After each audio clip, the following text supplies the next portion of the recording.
Ayoko sana mag-comment dito eh. Kasi naman, 'di ba? Kahit naman sino matatakot na mag-comment sa isang politicians, especially kapag alam mo na yung politician na yan is very aggressive.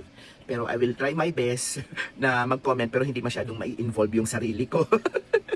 Ayoko kaya ng mga backlashes kasi mahirap na. Hindi ako ganun katapang at saka may sakit na rin sa puso ang lola. So ganito, kung mapapansin nyo, ang dami ngayon nagbablog tungkol kay Antonio Trillanes.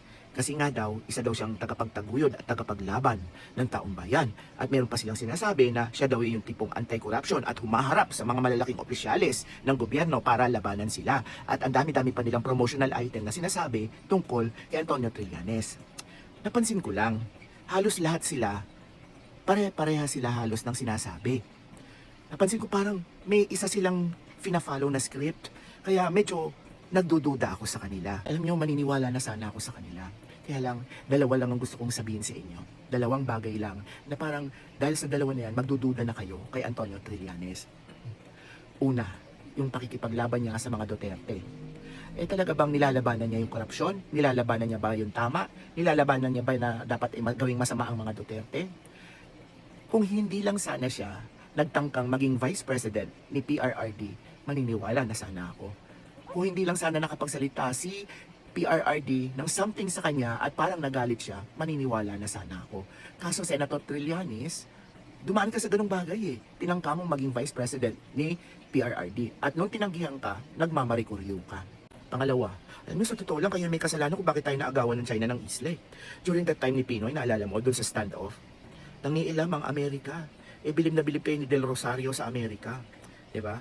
O so anong ginawa nyo? Nakinig kayo sa Amerika, umalis kayo. Umalis ang Pilipinas doon sa standoff. Dahil sa feeling ninyo, aalis din ang China. Eh kaso naisahan kayo. Ang feeling nyo kasi kakampihan kayo ng US na pag umalis tayo at umalis ang barko ng mga Pilipino, haharangin ng US ang China. Eh kaso nagkamali kayo sa mga desisyon nyo. So what do I mean? 'Di ba? Kasi kayo, nagsasabi kayo ng transparency, mahilig kayo sa transparency. Pero all the while, ipinaglihim nyo yan ni Pinoy. Tama? Na para hindi kayo ang may kasalanan in the future. O di ba nabuking ka ni then Senate President Enrile. Pangatlo, alam mo Mr. Trillanes, ang gaganda ng mga batas na mo, ipinablish mo. Ang gaganda ng mga batas na naisatupad mo. Sa totoo lang, ang gaganda ng batas niya nito sa Trillanes. 96 all in all. Kaya lang, yung iba dyan, during the time of Digong, napatupad. Kasi matapang si Tatay Diggs na magpatupad na kahit na batas mo at ikaw ang gumawa, kinikilala niya yung batas. Yung modernization ng EFP. Si Tatay Diggs ang nagpatupad niyan. Yung taas ng sahod ng mga military, etc. etc. Si Tatay Diggs lang din ang may lakas ng loob na ipatupad yan. Sa totoo lang. 'Di ba? Tapos galit na galit ka kay Tatay Diggs. Eto pa, bilim na ako dun sa batas mo. Yung anti-corruption na law. Pero bakit ganun? Napaka-selective nung pinag-a-applyan mo. 'Di ba dapat ikaw yung prominente niyan? Ang ginagawa mo, pinipili mo lang eh. Pinipili mo lang yung kakasuhan mo dyan sa batas na ginawa mo. Dapat, kung talagang anti-corruption ka, lahat ng alam mo naman na talagang corrupt, eh kakasuhan mo. 'Di ba? Kasi ikaw yung ponente niyan. For example, bakit si Inday Sara, bakit ang mga Duterte lang? Eh bakit hindi mo kasuhan yung mga nandiyan sa 19th Congress? Eh alam naman natin at hindi naman nalilingid sa taong bayan na may something talaga. Dapat kaduda-duda yung 19th Congress na yan. Which is hanggang ngayon naman nandiyan pa rin yung iba. 'Di ba dapat ikaw yung number one na lumalaban sa mga yan dahil nga kaduda-duda yung budget na nawawala sa kaban ng bayan. Mr. Trillanes, wala na ako iba pang sasabihin pa. Alam ko na ni-research na kita pero ayoko na magsalita pa kasi ayoko nga madawit. Pero isa lang iiwan lang kita ng isang tanong.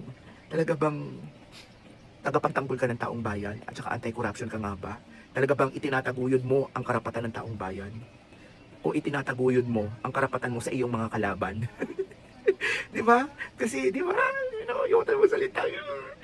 Kasi sa totoo lang lawakan mo naman yung kinakasuhan mo, wag naman ako Kasi ang dami sa totoo lang ang corrupt. Bakit pinipili mo lang yung mga kinakasuhan mo? At kung gusto mo lang kasuhan ng mga kalaban mo, yun lang ang pinibigyan mo ng pansin. Kaya paano ba naman kami maniniwala sa sinasabi ng mga vlogger mo? Kaya nga, minsan napapaisip ako, tagapagtanggol ka nga ba talaga? O sadyang may kayabangan ka lang? Ang taas kasi sobrang tingin mo sa sarili mo. Pare-parehas kayo ng mga dilaw na akala nyo kayo lahat ang all glorified na tama and the other people na lahat mali.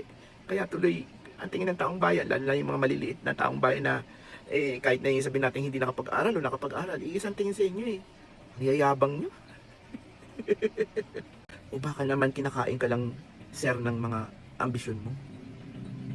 Siguro gusto mo magpresidente, no? Sa totoo lang, yan ang aim mo, no? Yan ang final mo, no? Pwede naman siguro i-try, pero dahil nga sa nangyaring desisyon mo sa standoff, ayoko na, hindi na ako papasa dyan. Hindi na ako papasok sa sitwasyon na yan. Kasi hindi nga lahat ng desisyon mo, sir, ay tama. Yung iba, kayabangan lang.